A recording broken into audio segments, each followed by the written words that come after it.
આ મારી ગર્લફ્રેન્ડ છે. અમે છેલ્લા 15 દિવસથી રિલેશનશિપમાં છીએ અને અમે લોકો કાયદેસર લગ્ન કરવાના છીએ. નો રિએક્શન. અલે ઓ ભાઈ ચલ ને યાર. અરે આ ખોલતું નથી, 1 મિનિટ. મમ્મી આ મારી ગર્લફ્રેન્ડ કમ વાઇફ જ્યાદા હે. મમ્મી છોકરી કેવી છે? બેટા છોકરી તો તારા કરતા બહુ મસ્ત છે, પણ આવી છોકરી છે પટાઈ કેવી રીતે? એ તો બધું પપ્પાએ મને શીખવાડ્યું. બેટા આને લગ્ન કરવા છે કે ભાઈ તારી પણ ઈચ્છા છે? હા મારે પણ લગ્ન કરવા છે.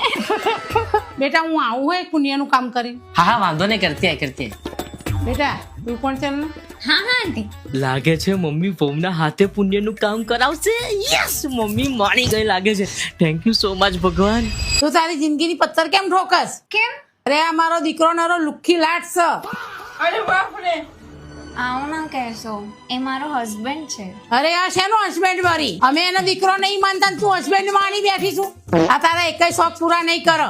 બેટા એવું હશે ને તો હું તારી માટે સારો મુહૂર્ત શોધી લાવીશ, પણ આ લુખ્ખાને છોડી દે તું.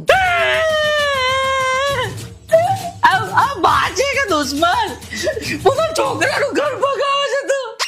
એ તું ચાલ ઉભી થા, આપણે નીકળી જઈએ ક્યાંક. અરે જા લુખેશ, મારે તારી જોડે નહીં આવું. ખબર છે આંટી, અમે લોકો આયા ને ત્યારે રિક્ષાના પૈસા બી મેં આપ્યા. બાપ ડગાબાજ.